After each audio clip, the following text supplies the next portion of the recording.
The morning fog rolled across Thunderbird Flight Academy like a gray curtain, but Sarah Chun had been awake since 0400 hours, watching it dissipate from her dormitory window. 28 years old, average height, with dark hair pulled back. In a regulation ponytail, she looked like any other hopeful civilian pilot entering the Air National Guard's accelerated training program. Her paperwork told a simple story. Community college graduate, weekend flight enthusiast recommended by Senator Williams' office for the Pilot Shortage Initiative. Before we jump back in, tell us where you're tuning in from, and if this story touches you, make sure you're subscribed because tomorrow, I've saved something extra special for you. What her paperwork didn't mention was why her hands never trembled during pre-flight checks, or why she automatically scanned rooftops and assessed escape routes every time she entered a new building. By 0630 hours, Sarah stood in formation with 47 other candidates outside Hangar Delta. The Nevada desert stretched endlessly beyond the base perimeter, heat already beginning to shimmer despite the early hour. She kept her eyes forward as instructor Captain Michael Davidson approached, his polished boots clicking against concrete that still held yesterday's scorching heat. Welcome to what some of you will remember as the worst 12 weeks of your lives, Davidson announced, his voice carrying across the silent formation. Others won't remember it at all, because they'll wash out before week 3. Sarah noticed how Davidson's eyes lingered on certain candidates, the obvious standouts. Former college athletes, ROTC graduates, children of military families who carried themselves with inherited confidence. When his gaze passed over her, she might as well have been invisible. Flight training isn't about natural talent, Davidson continued. It's about mental fortitude, split-second decision-making, and the ability to function under pressure that would break most civilians. To Sarah's left stood Marcus Williams, a broad-shouldered former football player whose father had flown F-16s during Desert Storm. His confident smirk suggested he viewed the next 12 weeks as an extended job interview rather than a challenge. To her right, Jennifer Hayes, a mechanical engineering graduate from MIT, clutched her orientation packet with hands that betrayed nervous excitement. "Your first lesson begins now," Davidson said. "Look around you. Half of these people won't be here in 6 weeks. Your job is to make sure you're not one of them." As the formation dispersed for initial medical checks and equipment assignment, Sarah found herself walking alone toward the medical building. She'd learned long ago that blending in meant avoiding both the front and back of any group, maintaining the invisible middle position that drew no attention. The medical examination was routine: height, weight, vision, reflexes. Dr. Patricia Webb, the flight surgeon, noted Sarah's unusually low resting heart rate and perfect blood pressure, but attributed it to good physical conditioning rather than the kind of training that prepared someone for situations where staying calm any previous injuries. Dr. Webb asked, reviewing Sarah's medical history. "Minor motorcycle accident 2 years ago," Sarah replied, which was technically true if you considered a high-speed chase through downtown Kabul involving an improvised explosive device as a motorcycle accident. Bruised ribs healed completely. The small scar above her left eyebrow, barely visible unless someone knew what to look for, told a different story entirely. So did the way she instinctively positioned herself with her back to walls and clear sight lines to exits. After medical clearance, candidates reported to the equipment building for initial gear assignment. Sarah received standard-issue flight suits, helmets, and training materials, but when she handled the equipment, her fingers automatically checked stitching quality, weight distribution, and modification points that weren't part of any civilian pilot curriculum. "First time wearing a flight suit?" asked Kevin Murphy, a former air traffic controller from Chicago, who was unpacking his gear with obvious excitement. "Pretty much," Sarah answered, which wasn't entirely false. Her previous flight suits had been black, unmarked, and designed for missions that officially never happened. The afternoon brought their first classroom session on basic aerodynamics. Instructor Lieutenant Sandra Pierce covered fundamental principles, lift, thrust, drag, concepts that Sarah could have taught herself, though she sat quietly taking notes like everyone else. When Pierce discussed emergency procedures, Sarah found herself mentally cataloging the gaps between civilian training protocols and the kind of emergency responses she'd learned in places that didn't appear on any official maps. Emergency situations require calm thinking and immediate action, Pierce explained. Panic kills pilots faster than mechanical failure. Sarah almost smiled at that. In her experience, enemy fire killed pilots faster than either panic or mechanical failure, but that probably wasn't relevant to the current curriculum. During the break, candidates clustered into natural social groups. The former military personnel gravitated toward each other, sharing stories about previous service. The college graduates formed another cluster, discussing technical aspects of flight theory. Sarah bought a coffee from the vending machine and sat alone, observing group dynamics while appearing absorbed in her training manual. "You're the quiet one," observed Daniel Rodriguez, sliding into the seat across from her. He was older than most candidates, maybe 35, with calloused hands and thoughtful eyes that suggested experience beyond what appeared in his file. "Former mechanic, right?" "That's right," Sarah confirmed. Daniel's file listed him as an automotive mechanic from Phoenix, but something about his situational awareness and the way he moved suggested a more complicated background. "What about you?" "Helicopter maintenance, Army National Guard," Daniel replied. Figured it was time to move from fixing them to flying them. There was something in Daniel's tone that made Sarah wonder what kind of helicopters he'd maintained, and in what kinds of places. But asking too many questions was dangerous for someone trying to maintain a carefully constructed civilian identity. The first day concluded with administrative briefings and dormitory assignments. Sarah's room was small but private, with a narrow window overlooking the flight line where training aircraft sat in neat rows like sleeping birds. As she unpacked her sparse belongings, regulation uniforms, basic personal items, and a small leather journal she kept locked in her footlocker, she could hear conversations from neighboring rooms. Excitement, nervousness, homesickness, and determination blended into the universal sound of people beginning something that would either transform or defeat them. That evening in the mess hall, Sarah sat with her regulation dinner tray at a table near the window, methodically eating while listening to the conversations flowing around her. Marcus Williams was holding court at a large table, regaling other candidates with stories about his father's military service and his own expectations for the program. "The thing about flying," Marcus announced with the confidence of someone who'd never actually done it professionally, "is that it's mostly about attitude. Some people are born with the right instincts, others just pretend until they wash out." Several candidates nodded appreciatively, though Sarah noticed Daniel Rodriguez rolling his eyes slightly. Jennifer Hayes was taking notes during dinner. Her engineering textbook stacked beside her tray like a fortress of preparation, as Sarah finished her meal and prepared to leave. She overheard a conversation from the next table that made her pause. "Did you see how Chun handled the medical exam?" one candidate was saying. "Completely calm, like she'd done it 100 times before." "Probably has," another voice replied. "I heard she's been flying since she was 16. Private instruction. Family money." Sarah kept walking, but the conversation followed her into the hallway.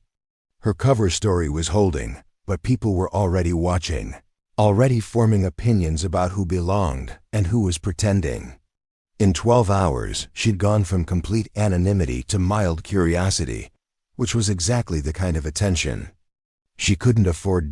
Back in her room, Sarah sat on the narrow bed and opened her journal to a page that contained no words, only a series of numbers and symbols that would have meant nothing to casual observers. Coordinates, radio frequencies, and coded references to operations that had ended with her officially declared dead in a helicopter crash over the mountains of Afghanistan. Tomorrow would bring her first actual flight evaluation, her first chance to demonstrate the skills that didn't match her carefully constructed background. She would have to be good enough to avoid suspicion of incompetence, but not so good as to raise questions about where she'd learned capabilities that shouldn't exist in someone with her official training record. Through her small window, she could see the silhouettes of training aircraft against the star-filled Nevada sky. Somewhere in the darkness, night training flights were taking off and landing, following patterns and procedures that had remained unchanged for decades. But Sarah knew that in other places, under different circumstances, aircraft flew missions that would never appear in any logbook or official record. As sleep finally approached, her last conscious thought was of a different desert, a different night, and the sound of rotor blades that had carried her into a mission from which Captain Sarah Chun had never officially returned. The alarm pierced the pre-dawn darkness at 0500 hours. But Sarah was already awake, having learned years ago that the difference between alertness and exhaustion could mean the difference between completing a mission and never coming home. Around her in the women's dormitory, other candidates stirred with varying degrees of enthusiasm. Jennifer Hayes had set 3 separate alarms and was frantically reviewing flight theory notes by flashlight. Amanda Foster, a former airline customer, service representative, groaned and pulled a pillow over her head. "Rise and shine, ladies," bellowed Staff Sergeant Lisa Torres from the doorway. "Flight line formation in 30 minutes. Anyone not ready gets kitchen duty for a week." Sarah dressed efficiently in her flight suit, noting how the other women struggled with unfamiliar equipment. Jennifer's helmet was adjusted incorrectly. Amanda couldn't figure out the proper way to secure her gear bag, and most seemed surprised by how heavy the equipment felt. Sarah's muscle memory guided her through the process automatically, but she deliberately slowed her movements to match the pace of her roommates. Preparing and narrating this story took us a lot of time, so if you are enjoying it, subscribe to our channel. It means a lot to us. Now back to the story. The pre-flight briefing took place in a hangar that smelled of aviation fuel and fresh paint. Captain Davidson stood before a whiteboard covered with weather data, aircraft assignments, and safety reminders that would have been unnecessary for anyone with real combat experience.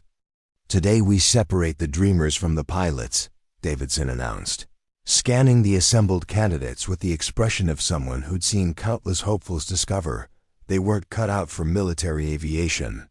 "Basic orientation flights. Instructor evaluation.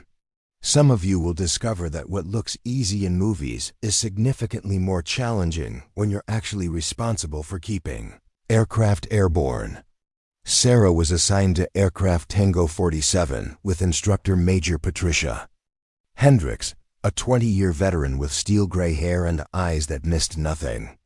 As they walked toward the line of T-6 Texan training aircraft, Sarah couldn't help but notice the differences between these pristine machines and the battle-worn helicopters she'd flown in combat zones where maintenance was performed with whatever parts could be scavenged and prayers were considered essential equipment.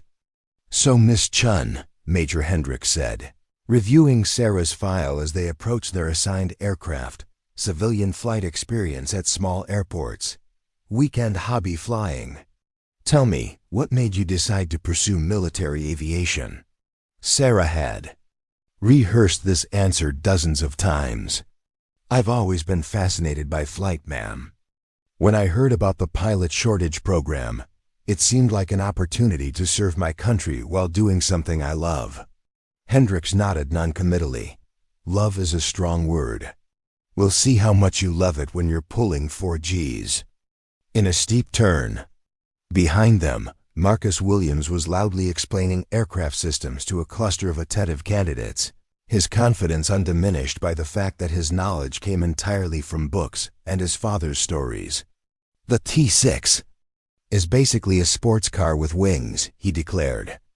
Once you understand the principles, it's just a matter of applying what you already know about physics and coordination. Is that right? Called out instructor Captain Robert Sterling, approaching Marcus's group with amusement. Mr. Williams, since you seem to have the T6 figured out, perhaps you'd like to explain to everyone how you compensate for torque during takeoff. Marcus's confident expression wavered slightly. Well, you use the rudder to counter the rotational forces from the propeller. Which direction? Sterling pressed. The ... Appropriate direction? Several candidates chuckled, and Marcus's face reddened. Sarah felt a flicker of sympathy for him, remembering her own early training when instructors had used similar tactics to humble overconfident students. The difference was that her early training had taken place in circumstances where overconfidence could get entire teams killed. Aircraft inspection, Major Hendricks announced, pulling Sarah's attention back to their pre-flight routine. Show me what you look for. Sarah began the standard civilian inspection she'd memorized from training manuals, but her eyes automatically cataloged details that weren't part of any basic curriculum. Stress fractures that might indicate structural fatigue, hydraulic fluid, stains that could suggest seal problems, electronic components that showed signs of recent modification or repair. She forced herself to focus on the obvious items Hendricks would expect a civilian pilot to notice. Control surfaces look good, Sarah reported, checking the ailerons and elevator. No visible damage or excessive wear. What she didn't mention was her assessment of the aircraft's defensive capabilities, the modifications that could accommodate additional communication equipment, or the way the landing gear had been reinforced beyond standard specifications. These weren't civilian training aircraft. They were military machines built for purposes that extended far beyond basic flight instruction. Adequate, Hendricks said after Sarah completed the inspection. Let's see how you handle the actual flying. The cockpit of the T6 felt simultaneously familiar and strange. Familiar because Sarah had flown dozens of different aircraft types in her previous career. Strange because it had been 3 years since she'd legally existed, 3 years since she'd been anything other than a carefully constructed civilian identity. Standard procedure, Hendricks announced through the intercom as Sarah settled into the pilot's seat.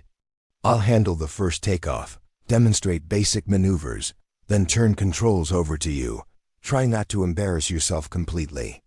As they taxied toward the runway, Sarah could see other aircraft in the pattern. Jennifer Hayes was in the plane ahead of them, her instructor clearly correcting her taxiing technique. Behind them, Marcus Williams was gesticulating enthusiastically in his cockpit, probably offering his instructor unsolicited advice about flying techniques he'd read about, but never practiced. Thunderbird Base, Tango 47 requesting takeoff clearance. Hendricks radioed. Tango 47, cleared for takeoff, runway 09, wind 90 at 8 knots. Hendricks advanced the throttle smoothly, and the T6 accelerated down the runway with the kind of controlled power that Sarah remembered from machines designed for war rather than education. As they lifted off, she felt the familiar sensation of leaving Earth behind, but forced herself to react with the wonder and slight nervousness that would be expected from someone experiencing military aircraft for the first time. How does it feel compared to civilian aircraft? Hendricks asked as they climbed to 3,000 feet. More powerful, Sarah replied honestly. Everything seems more responsive. That's because military aircraft are built for performance, not comfort. We're going to run through some basic maneuvers. I want you to observe first, then try to replicate what you see. For the next 20 minutes, Hendricks demonstrated turns, climbs, descents, and basic aerobatic maneuvers while Sarah watched and mentally cataloged the differences between training flights and the kind of flying she'd done in hostile airspace where every maneuver might be the difference between mission success and becoming a casualty statistic. Your turn, Hendricks announced. Transferring control to Sarah. Sarah gripped the controls and felt the immediate connection between intention and aircraft response. The T-6 was eager, responsive, forgiving in the way that only well-maintained training aircraft could be. She executed the requested maneuvers with precision that she deliberately kept just below perfection, good enough to demonstrate competence, but not so skilled as to raise questions about where she'd learned such smooth control inputs. Not bad for a weekend flyer, Hendricks commented as Sarah completed a series of coordinated turns. Your control inputs are smoother than I expected. I've had some good instructors, Sarah replied, thinking of flight trainers who'd taught her to fly helicopters in combat zones, where smoothness wasn't about impressing evaluators, but about avoiding enemy radar and surface-to-air missiles. Below them, the Nevada desert stretched endlessly, broken only by roads, small towns, and the occasional military installation. From this altitude, it looked peaceful, almost serene. Sarah had seen similar landscapes from similar altitudes in other parts of the world, places where peace was a temporary condition, and the ground held threats that couldn't be seen from 3,000 feet. Let's head back, Hendricks decided after Sarah had demonstrated competency in all required maneuvers. I'll take the landing this time, but I want you to follow through on the controls. As they approached Thunderbird Academy for landing, Sarah could see the organized chaos of a training base in full operation. Aircraft taking off and landing, ground crews servicing machines between flights, and candidates moving between buildings with the purposeful intensity of people engaged in something that mattered more than they'd initially realized. The landing was textbook perfect, and as they taxied back to the flight line, Hendricks made notes on her evaluation clipboard. Overall assessment, competent basic flying skills, good situational awareness, follows instructions well. Recommend advancement to the next phase. What the evaluation didn't capture was how Sarah had automatically scanned for threats during approach, noted the positions of security personnel around the airfield, and identified 3 separate emergency landing sites in case the primary runway became unavailable. Old habits from a life that officially no longer existed. After the shutdown and post-flight inspection, Sarah found herself walking back to the briefing room with other candidates, who were comparing experiences with varying degrees of enthusiasm and concern. Jennifer Hayes looked slightly green around the edges and was muttering about motion sickness. Amanda Foster was practically glowing with excitement about her first military flight. Marcus Williams was loudly critiquing his instructor's technique and suggesting improvements. "How did it go, Chun?" asked Daniel Rodriguez, falling into step beside her. His own flight evaluation had apparently gone well. He carried himself with the satisfied confidence of someone who'd met expectations. "Better than I hoped," Sarah replied. "The aircraft are amazing compared to what I'm used to." "Yeah, military hardware is impressive," Daniel agreed, but something in his tone suggested experience with military hardware that extended beyond what appeared in his official background. As they entered the debriefing room, Captain Davidson was waiting with results from the morning's evaluations. Of the 47 candidates who'd started the day, 43 had successfully completed their orientation flights.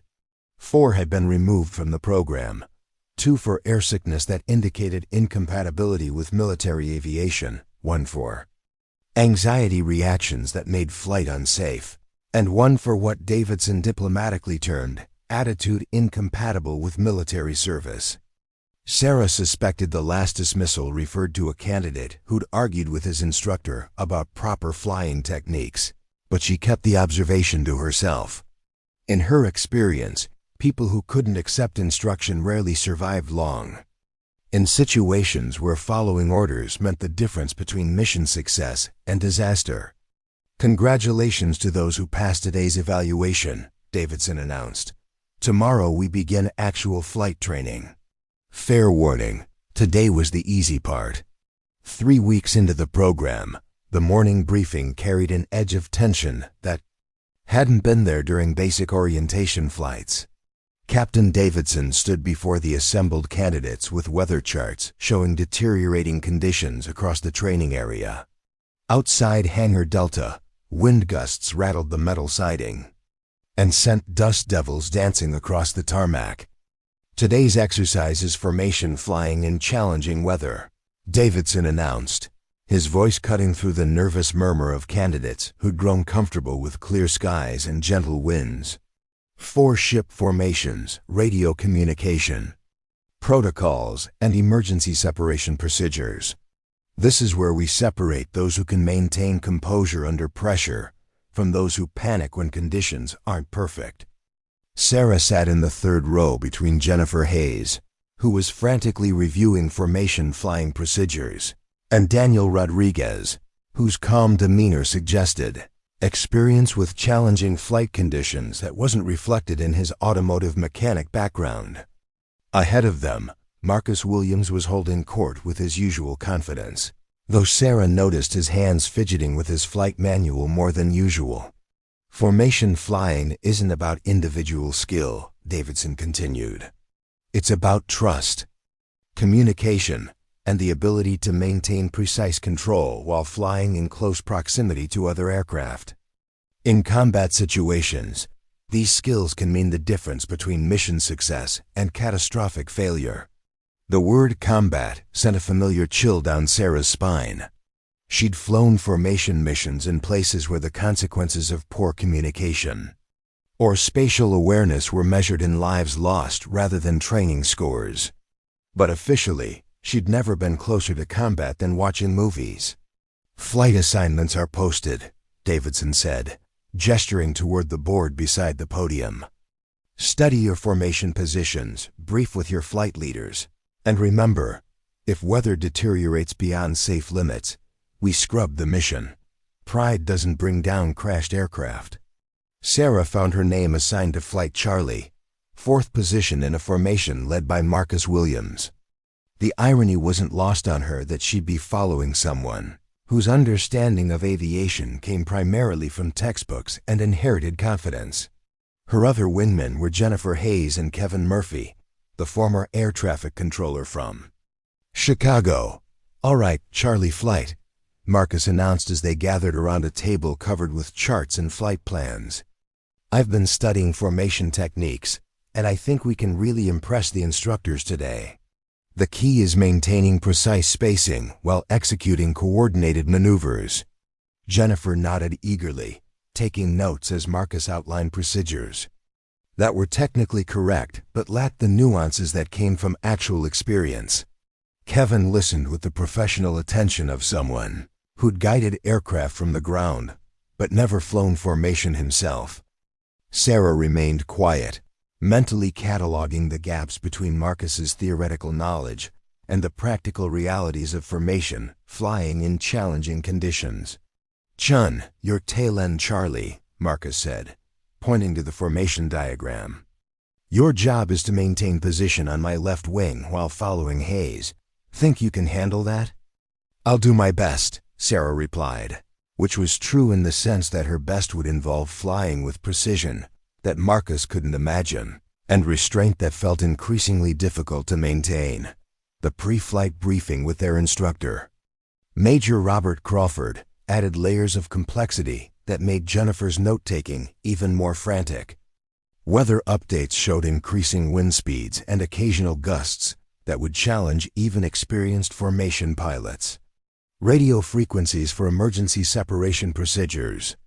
Altitude restrictions due to military traffic in adjoining airspace. "This isn't a game," Crawford emphasized, studying each candidate with the expression of someone who'd seen formation flying go wrong in spectacular ways. Close proximity to other aircraft requires constant vigilance and immediate response to changing conditions. If anyone feels uncomfortable with the mission parameters, speak up now. No one spoke up, though Sarah noticed Jennifer's hands trembling slightly as she reviewed her checklist for the 3rd time. The walk to the flight line felt different in the gusting wind. Dust and debris swirled around the aircraft and ground. Crews worked with the careful efficiency of professionals, dealing with conditions that made routine tasks potentially dangerous. Sarah's assigned T6, tail number 847, had been thoroughly inspected by maintenance, but she conducted her own examination with particular attention to control surfaces that would be stressed by formation flying in turbulent air. "Nervous?" asked Daniel Rodriguez, who was assigned to Flight Delta and preparing his own aircraft nearby. "Focused," Sarah replied, which was accurate. She'd learned to channel pre-mission anxiety into heightened awareness that could mean the difference between precision execution and disaster. "Good attitude," Daniel said, but his eyes held recognition that suggested experience with the kind of focus that came from high-stakes flying. "Stay safe up there." As Sarah settled into the cockpit of her T-6, the familiar ritual of pre-flight checks took on additional significance. Engine parameters, control responsiveness, radio communication, each system would be critical during formation flying where a single malfunction could affect 4 aircraft and their pilots. She ran through her checklist with methodical precision while listening to Marcus's increasingly nervous radio calls to the other flight members.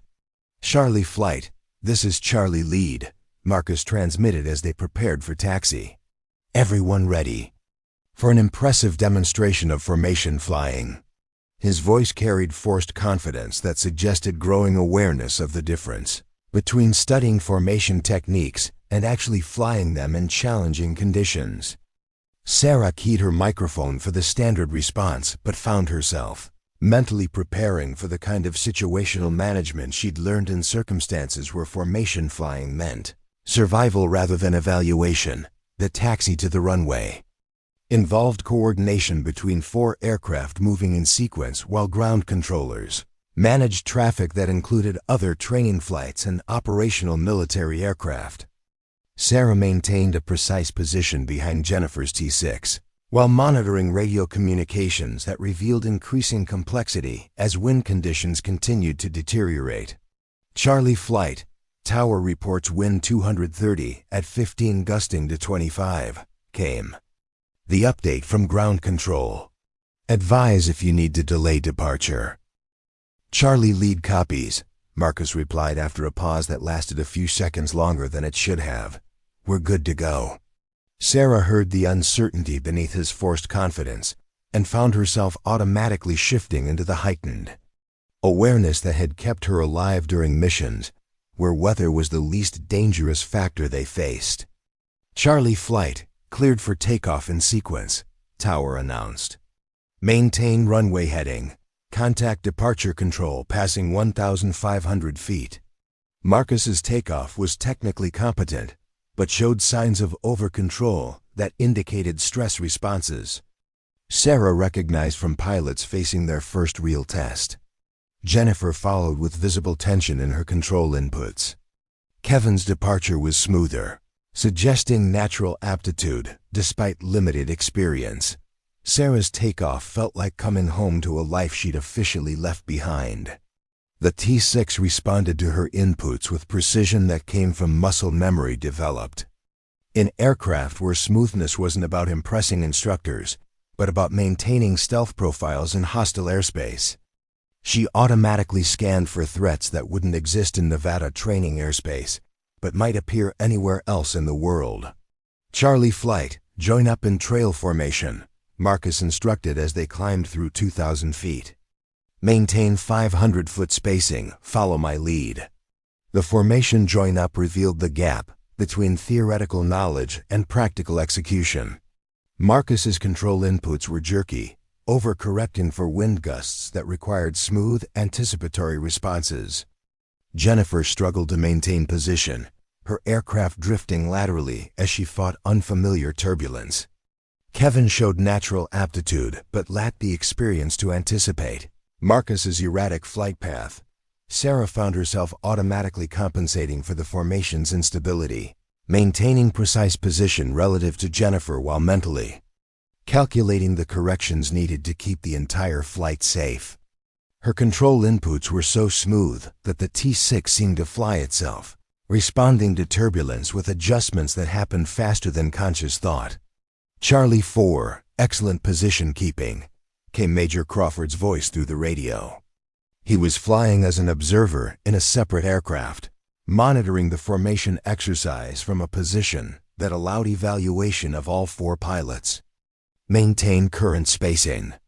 The praise sent a small chill through Sarah as she realized her flying was drawing attention despite her efforts to remain unremarkable. Years of combat flying had created instincts that were difficult to suppress, and formation flying in challenging conditions triggered responses that went beyond what any civilian pilot should possess. "Charlie Flight, execute left echelon formation," Marcus instructed, his voice strained with concentration. "Maintain visual contact. Watch for wake turbulence." The maneuver required precise timing and spatial awareness as each aircraft moved to specific positions relative to the flight leader. Marcus initiated the turn, with control inputs that were technically correct, but lacked the smoothness needed for formation flying. Jennifer followed with visible difficulty, her aircraft wallowing through Marcus's wake turbulence. Sarah executed the position change with precision that felt effortless, her T6 sliding into position with movements so fluid that Major Crawford's voice came through the radio again.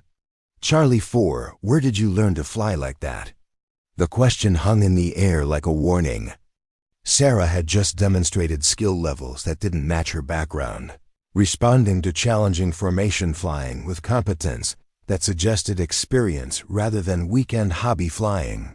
She keyed her microphone carefully, aware that her answer could determine whether her cover remained intact. "Just trying to stay safe, sir," she replied. "The aircraft feels stable in this position." It wasn't technically a lie, but it avoided explaining why her definition of staying safe included techniques learned during night formation flights over hostile territory, where detection meant death and precision meant mission success. "Impressive. Natural ability," Crawford responded, but his tone carried questions that Sarah recognized as potentially dangerous. For the remaining hour of the exercise, Sarah deliberately introduced minor imperfections into her flying, small errors that would suggest normal skill development rather than the kind of precision that came from years of high-stakes aviation. But the damage was done. She'd revealed capabilities that didn't match her carefully constructed background, and people were beginning to notice as Charlie Flight returned to base and executed individual landings. Sarah could see Major Crawford making notes that would become part of her training record, notes that might eventually reach people who understood the difference between exceptional natural talent and skills developed in circumstances that officially didn't exist. The post-flight debriefing took place in the same briefing room where they'd received their mission parameters, but the atmosphere had shifted. Marcus received constructive criticism about formation leadership under pressure. Jennifer was praised for persistence despite challenging conditions. Kevin earned recognition for quick adaptation to formation flying principles. Sarah received a different kind of attention. "Chun," Major Crawford said as the formal debriefing concluded and other candidates prepared to leave. "Stay behind for a moment." The words every pilot with a carefully constructed cover identity never wanted to hear. The conversation with Major Crawford lasted exactly 7 minutes, but those 7 minutes changed everything. As Sarah left the briefing room, she carried with her the weight of questions that had no safe answers and the growing certainty that her carefully constructed civilian identity was beginning to unravel. Exceptional situational awareness for someone with limited formation experience, Crawford had said, reviewing his notes with the methodical attention of someone who'd spent years evaluating pilots.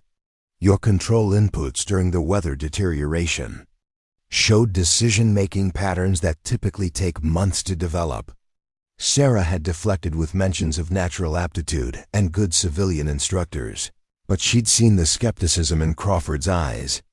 More importantly, she'd seen him making additional notes that would become part of her permanent training record. By evening, the conversation had spread through the instructor community with the efficiency of military gossip networks. Sarah discovered this while walking past the instructor's lounge. where she overheard Captain Davidson discussing her performance with Major Hendricks and Lieutenant Colonel James Morrison, the Academy's deputy commander. "Crawford thinks she's had advanced training somewhere," Davidson was saying.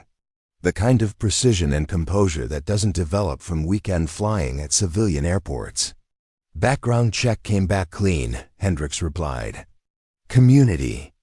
College transcripts, civilian flight instruction records, recommendation from Senator Williams' office. Nothing unusual." "That's what bothers me." Morrison's voice carried the authority of someone who'd spent decades in military aviation. "Clean background sometimes means someone's done a very good job cleaning them." Sarah continued walking, but the conversation followed her like a shadow. Within 24 hours, her performance during formation flying had elevated her from anonymous trainee to potential security concern. People with the authority to dig deeper were asking questions that could expose not just her real identity, but the classified programs that had required her official death. The next morning brought an unexpected schedule change. Instead of the planned navigation exercise, Sarah found herself called to the administration building for what was euphemistically termed enhanced background verification. The summons came through Staff Sergeant Torres during morning formation, delivered with the kind of neutral professionalism that indicated official scrutiny. "Chun, report to Building 7 at 0900 hours, Torres announced. "Bring your complete personnel file and any documentation related to your previous flight training." Building 7 housed the Academy Security Office, a place most trainees never saw, unless something had gone seriously wrong. As Sarah walked across the base toward her appointment, she noticed Daniel Rodriguez watching from the maintenance hangar where he was conducting pre-flight inspections. His expression held recognition of what enhanced background verification typically meant for someone trying to maintain a cover identity. The security office waiting room smelled of government coffee and contained furniture designed for function rather than comfort. Sarah sat with her personnel file, mentally reviewing the carefully constructed documentation that had taken months to create. Community college transcripts that would verify under casual inspection. Civilian flight instructor records from airports that existed but kept minimal records. A recommendation letter from Senator Williams' office that was genuine but based on incomplete information. "Miss Chun?" Special Agent Lisa Harper emerged from an inner office carrying a tablet and wearing the kind of professional courtesy that barely concealed deep suspicion. "I'm with the Air Force Office of Special Investigations. Thank you for coming in." The introduction sent a chill through Sarah's nervous system. OC investigations meant federal authority, security clearances, and access to databases that might contain information about classified programs. She followed Harper into an interview room that felt more like an interrogation chamber than an administrative office. "This is routine follow-up on your background investigation," Harper began, consulting her tablet with practiced efficiency. "Some inconsistencies have come to light that require clarification." Sarah maintained the composed demeanor she'd cultivated during 3 years of civilian life, but internally she was calculating exit strategies and wondering how much OC actually knew about her real background. "What kind of inconsistencies?" Sarah asked. "Your flight performance at Thunderbird Academy indicates skill levels that don't align with your documented training history," Harper replied. "Multiple instructors have noted capabilities that typically require extensive formation flying experience. Where exactly did you develop these skills?" The question was carefully worded to avoid leading answers while probing for information that could expose gaps in Sarah's cover story. She'd faced similar interrogations in other contexts, though usually the stakes involved mission security rather than personal survival. "I've been flying since I was 16, Sarah replied, sticking to the prepared narrative. "Small airports, private instruction. Some of my instructors were former military pilots who emphasized precision and safety." "Which instructors?" Harper pressed. We'd like to verify their credentials and training methods. Sarah provided names from her cover documentation, knowing that each verification attempt would either support her story or reveal inconsistencies that could trigger deeper investigation. The delicate balance between believable background and operational security had always been the most dangerous aspect of maintaining a false identity.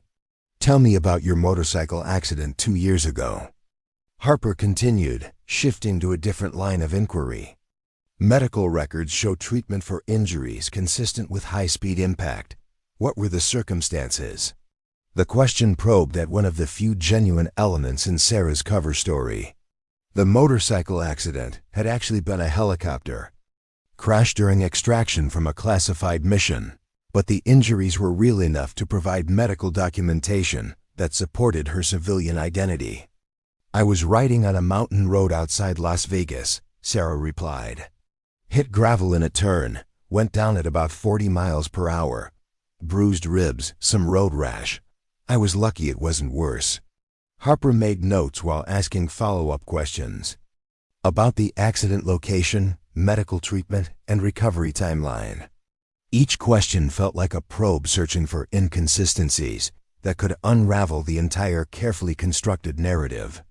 Your Social Security records show some interesting patterns, Harper said, moving to another line of inquiry. Employment history is sparse.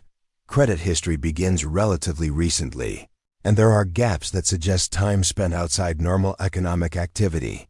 This was dangerous territory.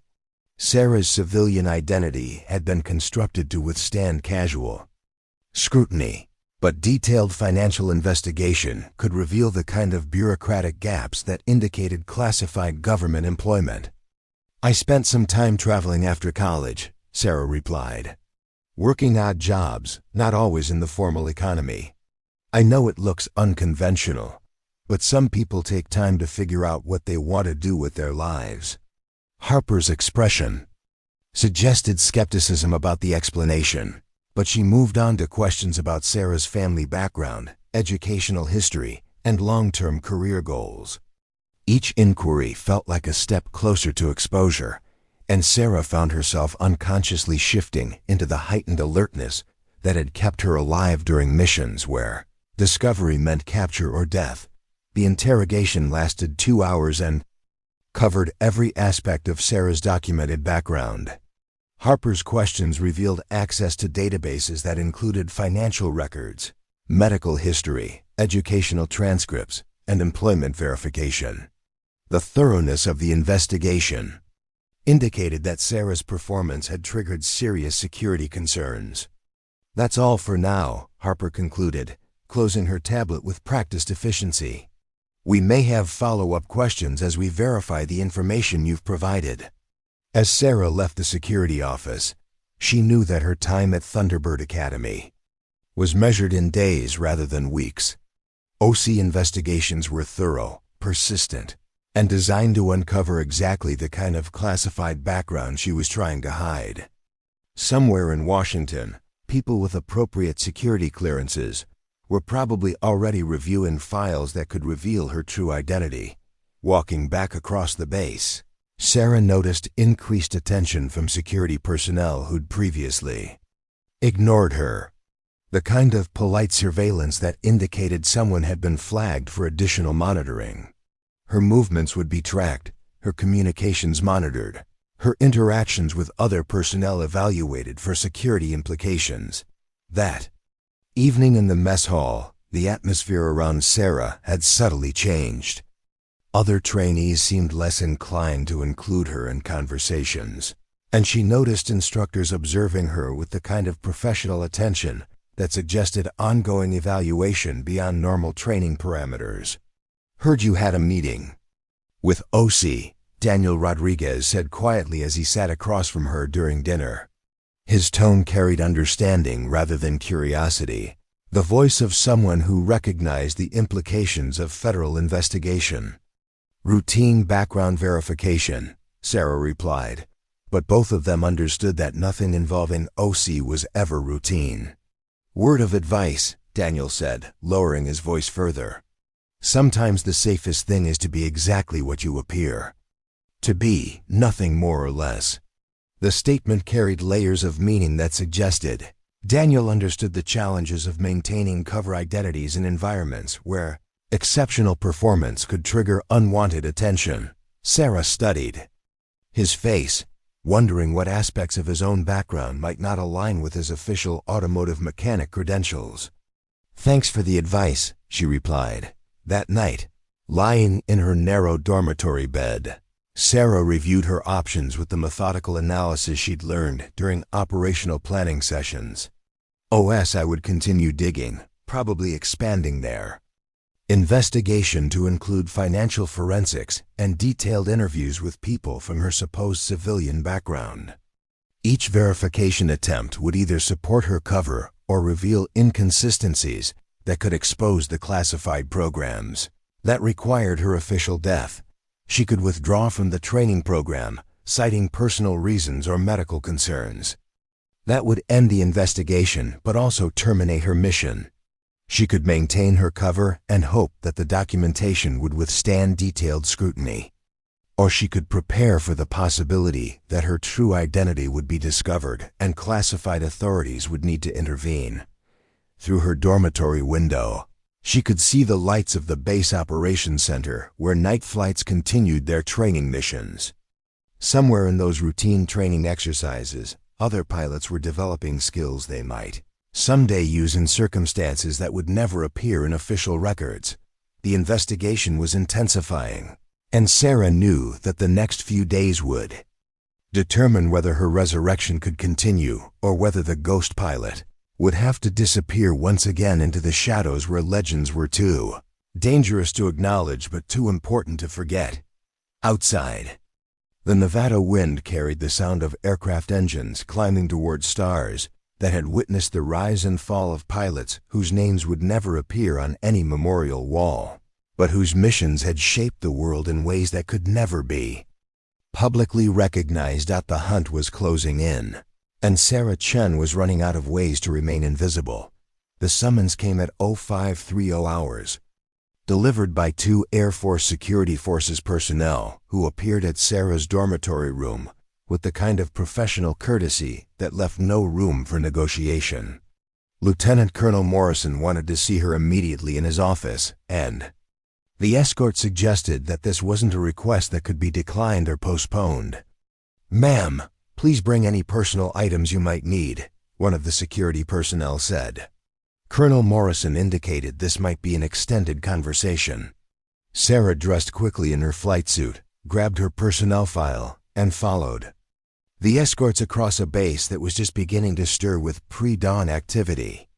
The walk to the command building felt like a funeral march, each step taking her closer to a confrontation that could end either with continued cover or complete exposure.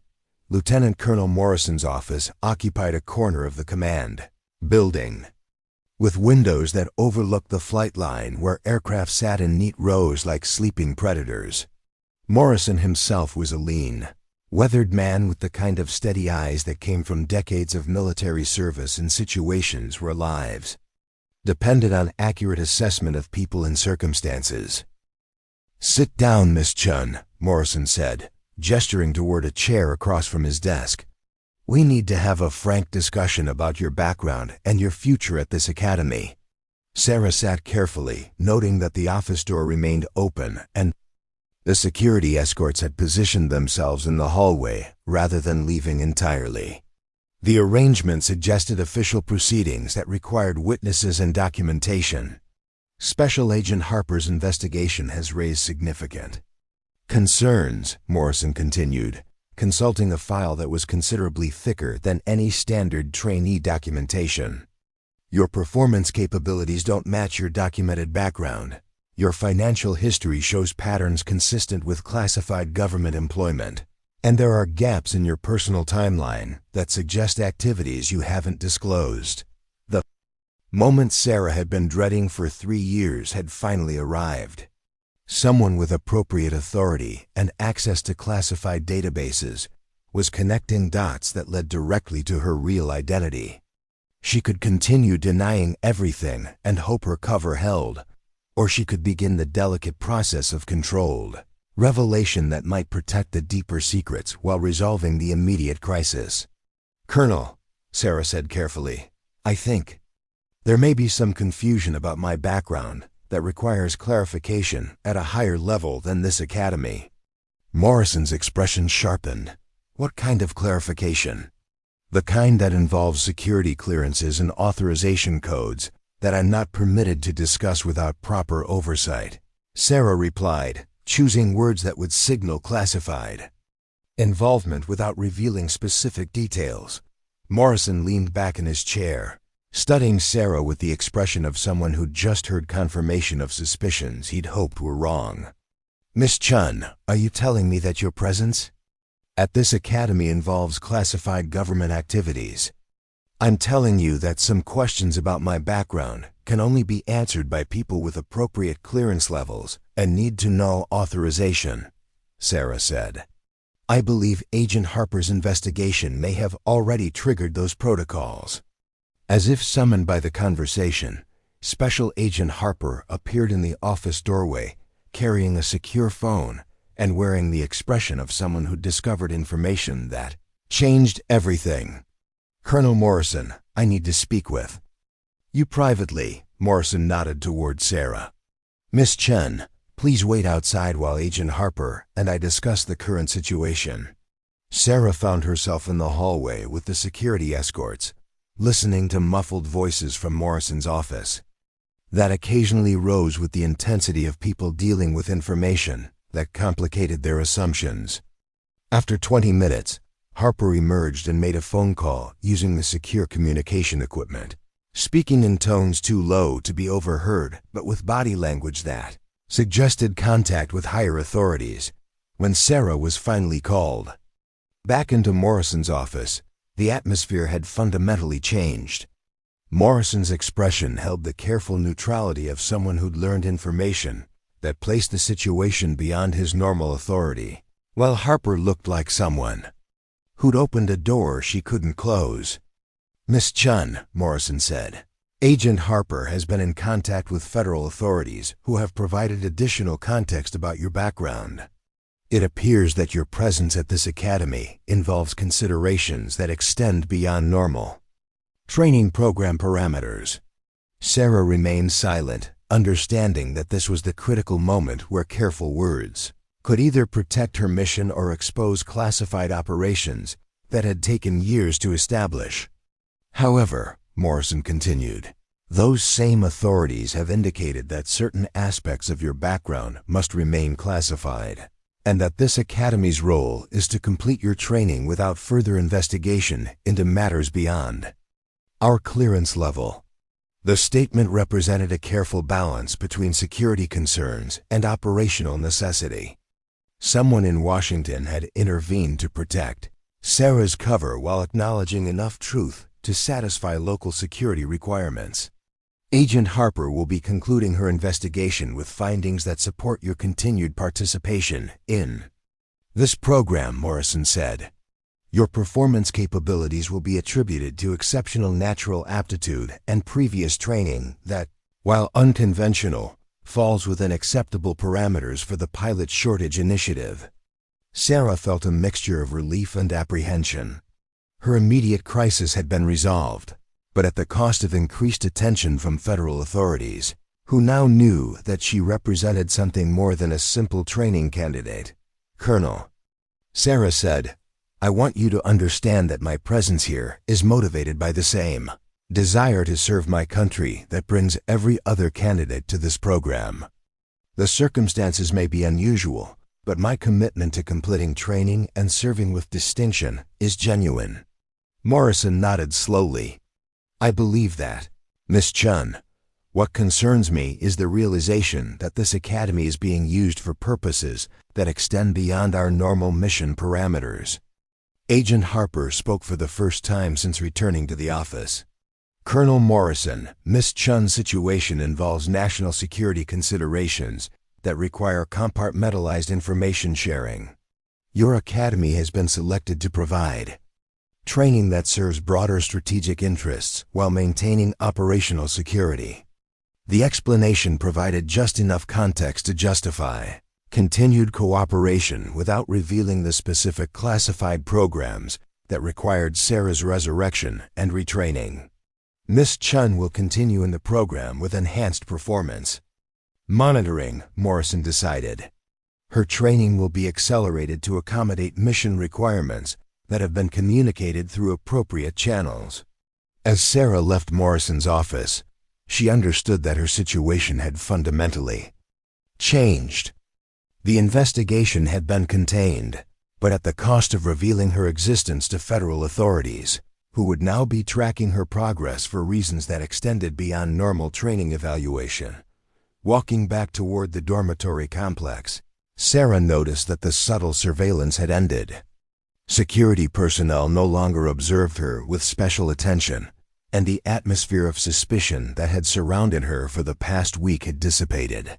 But she knew that different kinds of eyes were now watching, people with clearances and authority that made base-level security concerns irrelevant. That afternoon brought an unexpected schedule change. Instead of the planned cross-country navigation exercise, Sarah was assigned to individual flight training with Major Crawford, the instructor who'd first noticed her exceptional formation flying capabilities. "Congratulations on resolving your background verification," Crawford said as they walked toward the flight line. "I understand there were some administrative complications that required higher-level clarification." "Yes, sir," Sarah replied. "Sometimes paperwork doesn't tell the complete story." Crawford smiled grimly. "In my experience, when federal authorities get involved in a trainee's background check and then suddenly stop asking questions, it usually means the trainee's story is more interesting than their paperwork suggests." As they approached Sarah's assigned aircraft, Crawford handed her a flight plan that looked different from standard training exercises. The route included waypoints that weren't part of normal training areas, and the mission profile suggested capabilities that extended beyond basic pilot development.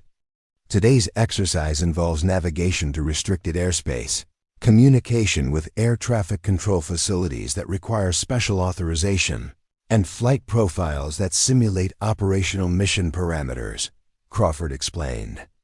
"Consider it advanced training for pilots who may be called upon to perform duties that extend beyond normal civilian aviation." Sarah studied the flight plan, recognizing elements that suggested preparation for the kind of missions that didn't appear in official records. Someone had decided that her training needed to accelerate beyond standard academy parameters. "Any questions about the mission requirements?" Crawford asked. "No, sir," Sarah replied. "I understand the parameters." As she conducted a pre-flight inspection of her assigned T-6, Sarah realized that her partial revelation had triggered a cascade of changes that would reshape her entire training experience. The investigation had been contained, but in the process, she'd moved from anonymous trainee to someone receiving specialized preparation for missions that officially didn't exist. The flight that followed involved navigation through restricted military airspace, communication with facilities that required special clearance codes, and maneuvers that simulated the kind of precision flying needed for operations that couldn't tolerate mistakes. Sarah performed flawlessly, drawing on skills that officially she'd never learned, while demonstrating capabilities that justified the federal attention her case had attracted. When she landed and completed post-flight procedures, Crawford was waiting with an expression that mixed professional satisfaction with personal curiosity. "Excellent performance," he said. "You handled those mission parameters like someone with extensive experience in classified operations." Sarah met his gaze steadily. "Thank you, sir. I'm committed to meeting whatever standards the program requires." Crawford nodded. "I believe you are. And I suspect that before long, you'll be meeting standards that most people never know exist." As Sarah walked back toward the dormitory, she understood that her resurrection was entering a new phase. The investigation had revealed her existence to authorities who could either support her mission or terminate it, and their decision would determine whether the ghost pilot could continue serving her country or would have to disappear once again. Into the shadows where legends were too dangerous to acknowledge but too important to forget. The partial truth had been revealed, but the complete story remained buried in classified files that protected operations designed to serve national interests in ways that could never be publicly recognized.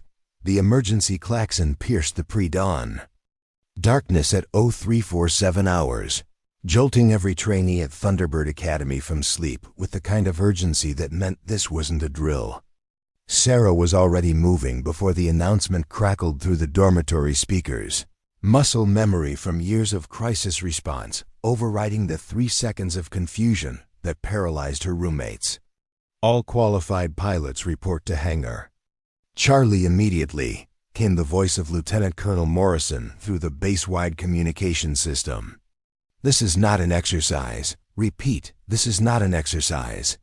Sarah, dressed in her flight suit with mechanical efficiency while around her other trainees, struggled with equipment and asked questions no one could answer. Outside, the base had transformed into controlled chaos as security vehicles raced between buildings and aircraft maintenance crews prepared planes with the kind of speed that suggested life or death urgency.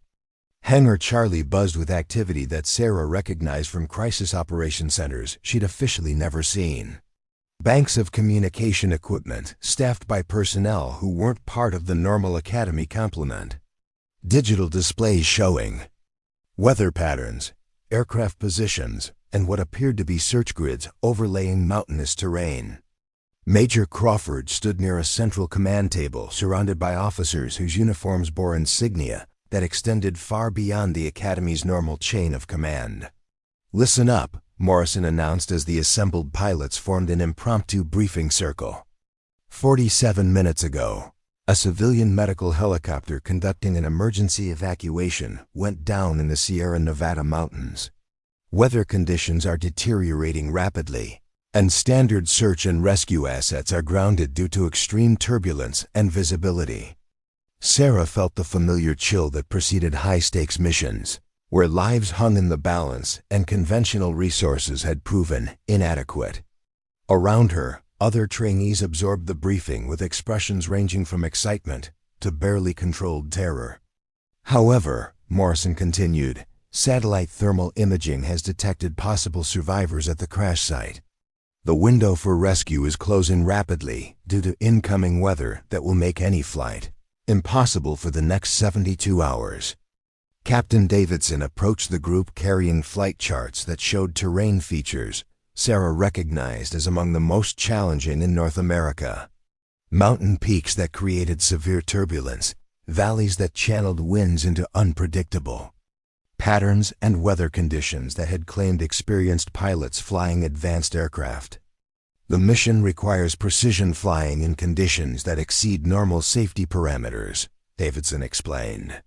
We need a pilot capable of navigating mountain terrain in severe weather, locating survivors in limited visibility, and coordinating ground rescue operations while maintaining aircraft control in circumstances that would challenge even experienced mountain rescue teams. Sarah understood immediately why she was here. This wasn't a training exercise or coincidental emergency. Someone had orchestrated a situation that required capabilities she officially didn't possess, creating a scenario where her true skills could be demonstrated with justification that would satisfy any inquiry. "Chun," Morrison said, and the hangar fell silent. "Your recent flight evaluations indicate exceptional capability in challenging conditions. Are you willing to volunteer for a search mission that involves significant personal risk?" The question was carefully worded to provide legal cover while acknowledging that Sarah's training had been preparation for exactly this kind of operation. She looked around the hangar at faces that ranged from skeptical to curious, understanding that her response would determine whether her resurrection continued or ended. "Yes, sir," Sarah replied. "I'm ready." The next 30 minutes involved mission planning that felt like returning to a life she'd officially left behind. weather analysis showing wind patterns that would challenge any aircraft, terrain studies revealing landing zones that existed only in theory, communication protocols with ground rescue teams who would depend on aerial coordination for mission success.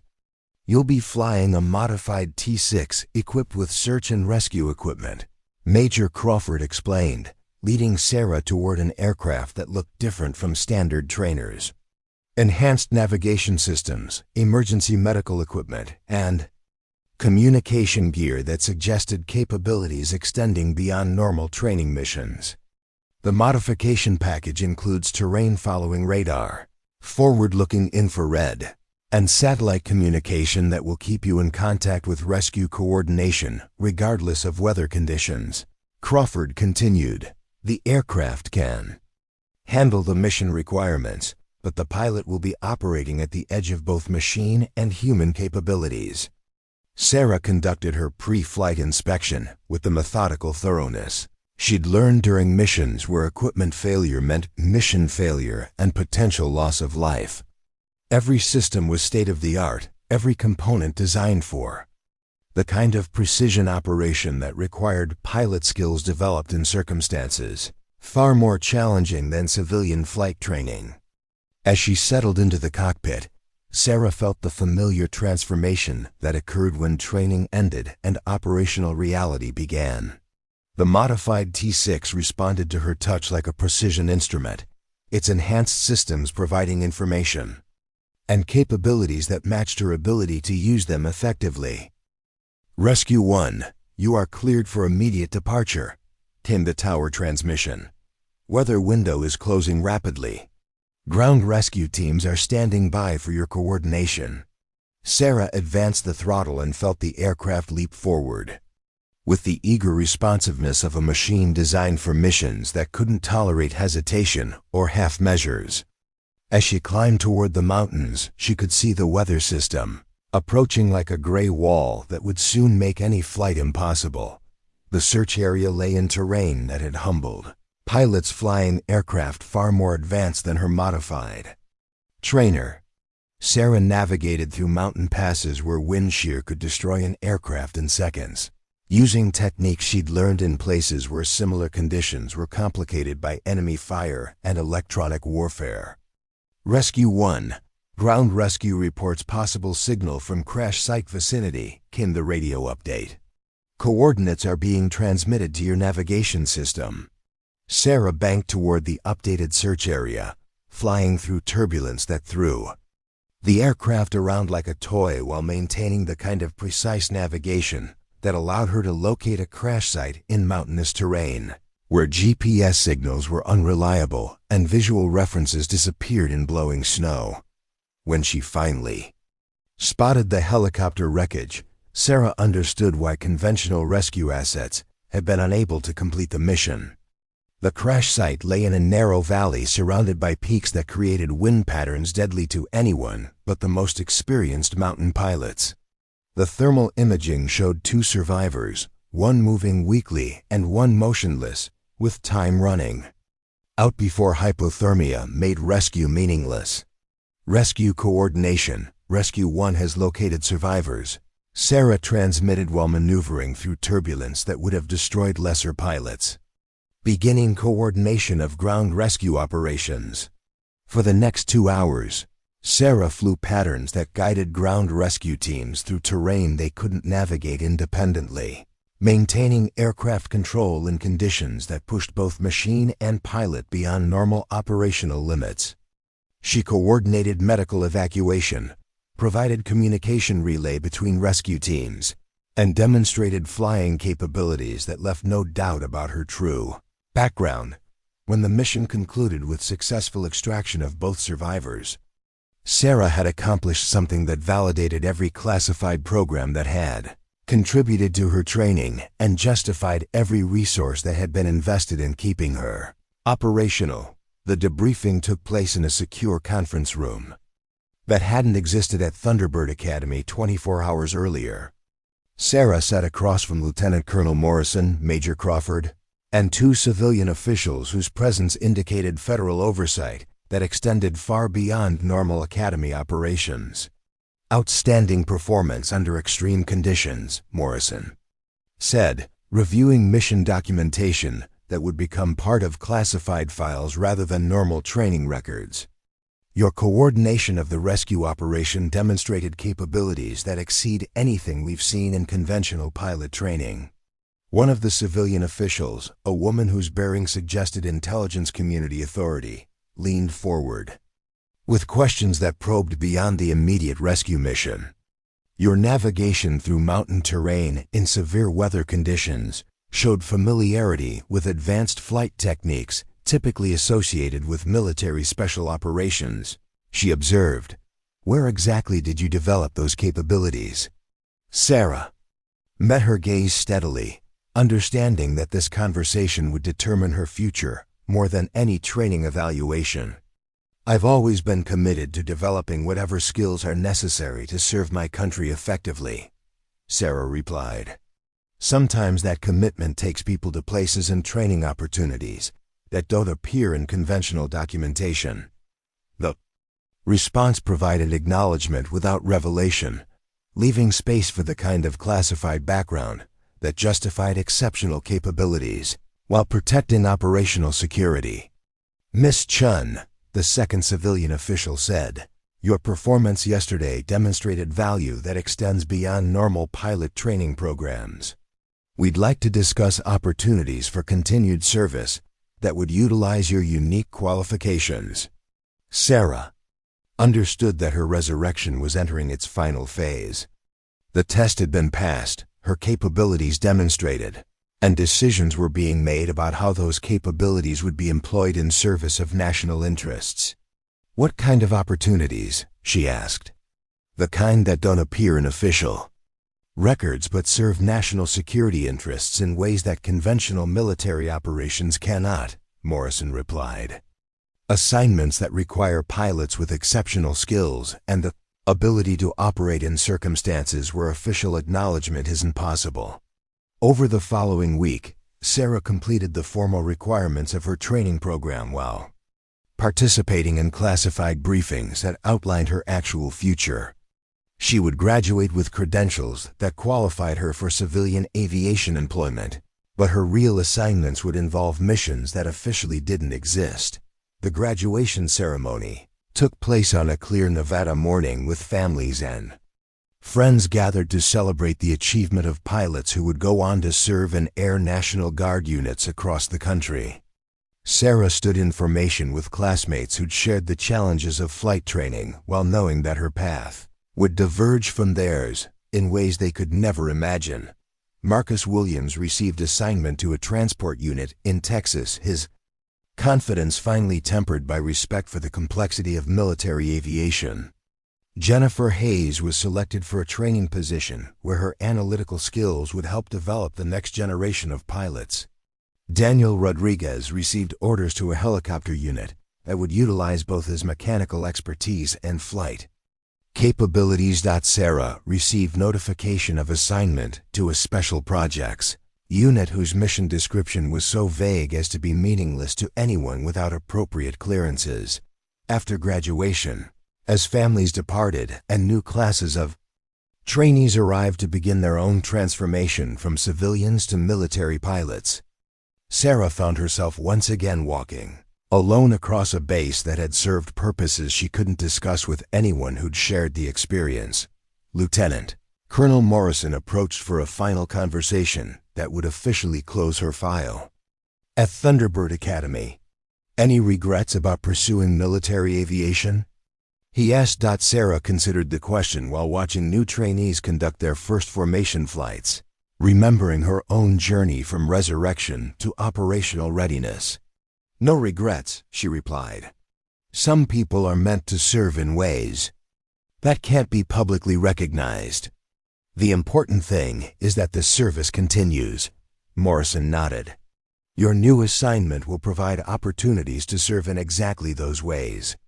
The people you'll be working with understand the value of pilots who've proven themselves under circumstances that officially never happened. As Sarah left Thunderbird Academy for the last time, She carried with her orders that would take her to a facility that didn't appear on any public maps, where she would fly missions that would never be acknowledged by the government she served. The ghost pilot had completed her resurrection, proven her continued value, and earned assignment to operations that required someone willing to remain invisible while protecting national interests in ways that could never be celebrated. Years later, when aviation historians studied the records of search and rescue operations in the Sierra Nevada mountains, they would find documentation of a successful mission conducted under extreme weather conditions by a pilot whose exceptional performance had saved 2 lives. The official record would credit the success to outstanding training and natural ability, with no mention of the classified background that had made such performance possible. Sarah Chun, the woman who had died officially but lived on in service to her country, had found her place in the shadows where legends operated beyond recognition, but never beyond purpose. She was proof that some heroes were too valuable to acknowledge but too important to lose, serving in the space between official recognition and operational necessity, where the nation's most critical missions were accomplished by people whose names would never appear on any memorial, but whose service protected freedoms that could never be taken for granted. The token pilot had become something far more dangerous and valuable, a guardian angel who flew without recognition, fought without acknowledgement, and served without expectation of anything beyond the knowledge that her missions kept innocents safe from threats they would never know existed. Up next, you've got 2 more standout stories right on your screen. If this one hits the mark, you won't want to pass these up. Just click and check them out. And don't forget to subscribe and turn on the notification bell so you don't miss any upload from us.